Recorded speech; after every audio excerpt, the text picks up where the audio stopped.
Alright, so this is the second video about my Pietta 1851 Navy. I'm in a little shed outside my gun range because it is really windy today. So, yeah, I am in here instead of out there because it's easier to load when there's not black powder flying all over.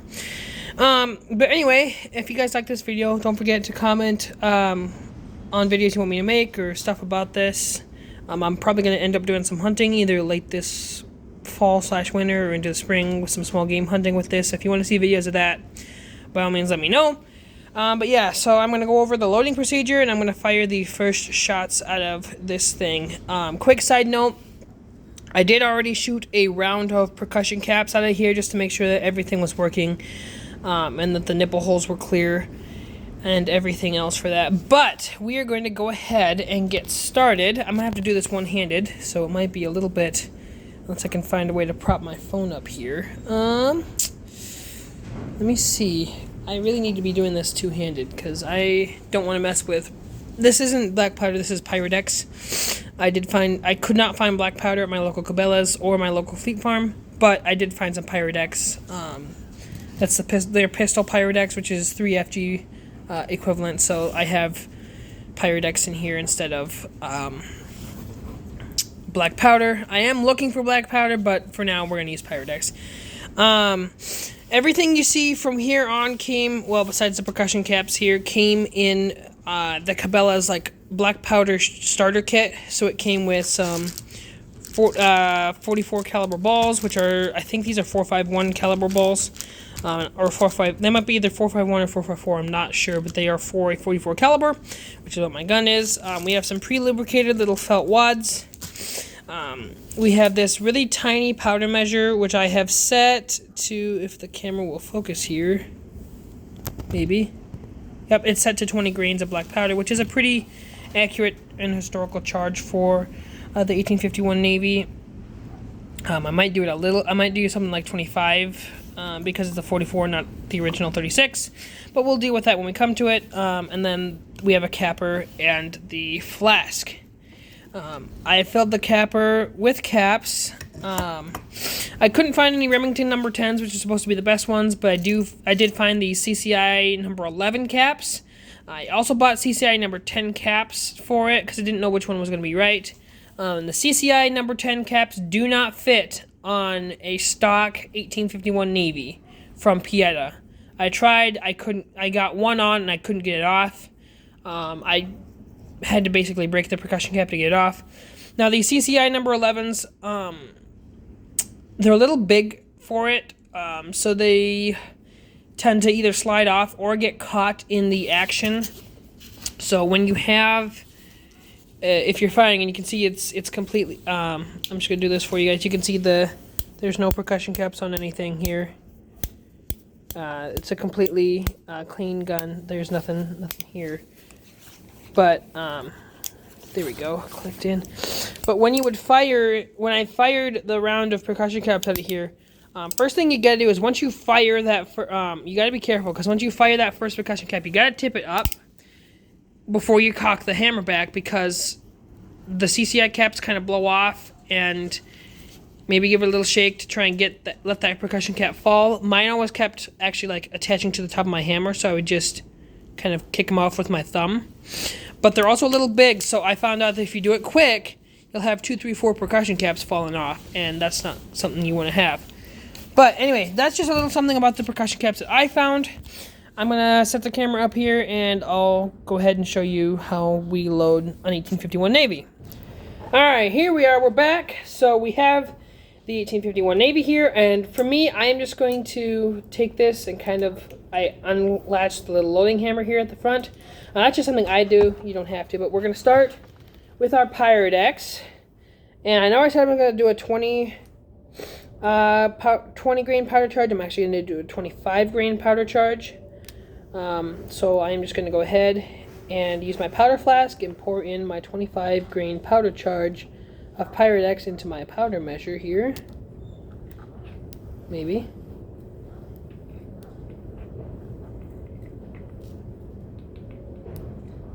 There we go. That was a little much, but we'll deal with it. So now I'm going to put my gun on half cock here. There we go. I'm going to do this with the first barrel.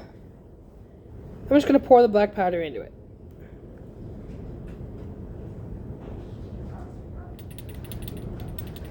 Give it a little tap, make sure all the black powder's in there. I guess Pyrodex.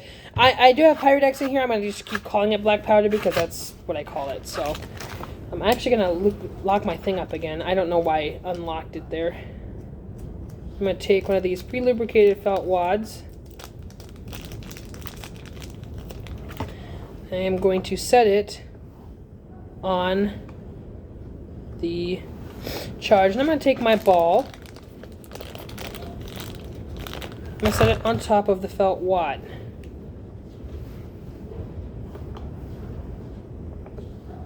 I'm going to rotate this under my hammer. And then press the ball into the cylinder with my loader. I'll make sure it's seated there nice and tight. And then you can see this little ring of lead here. And that means you have a good seal for the most part. So now we have one cartridge loaded. I'm going to save you the time. I'm going to do the rest of them here. But that's how you begin to load. That's how you just load all your cartridges.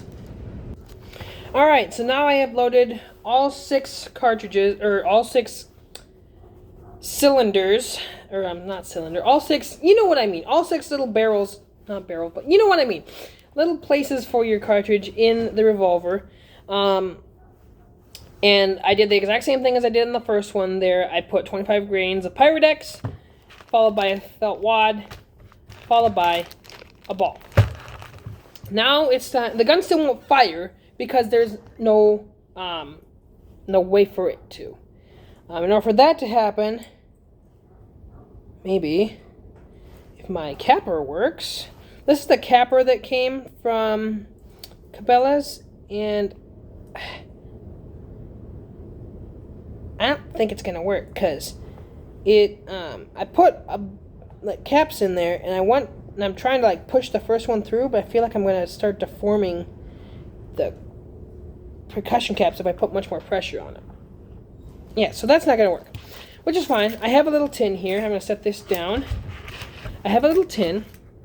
Oh, and I know people do what's called the cowboy load, where they load 5 out of the 6 cylinders, and then they have a place to rest their hammer on. And that is a very good practice. Just me, for what I'm going to use it for today, I loaded 6 just because this shed is, I don't know, 600-700 feet from where I'm actually shooting. So I'm quite fine with having, there is a safety on here, which is a little half notch on each of the places that you can rest your hammer. So I'm okay with using that for 600 feet till I get to my range. But if you happen to be like actually carrying a loaded black powder revolver, whether you're hunting or something like that, I would advise going with the cowboy load. But as you see, it's very easy. You just slip the percussion caps onto the nipples with your thumb, as I am doing here, and then you just rotate the cylinder to the next upper one. And like I said, these CCI number 11s are just a hair big, so they go on very easy, but when they go on really easy, they also come off really easy, so keep that in mind.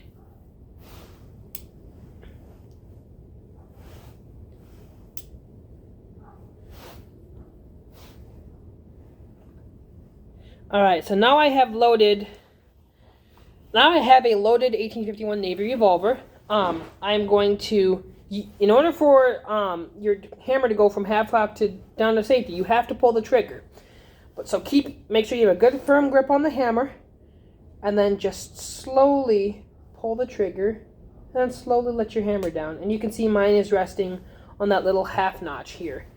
I don't know if you can see that. I'll pull it up to the top of the gun here. You can see that the hammer is resting on a little half notch. So I'm going to put that in my holster, which is the same holster as was in my last video. Slide it in there real nice and gentle because it is a loaded firearm, and I don't want to get my leg blown off today. And I'm going to go grab some ear protection, and I'll meet you guys back out on the range. apologize for the audio quality. It's really windy out here, and I live in a very flat part of Minnesota. And so when the wind picks up, it really picks up. But we're almost to my range here. And we're here. You can see my target over there, the big target. And we'll stop right about here, which is normally the distance I shoot my pistols. It's, I don't know, it's fairly close range. We're gonna take it here.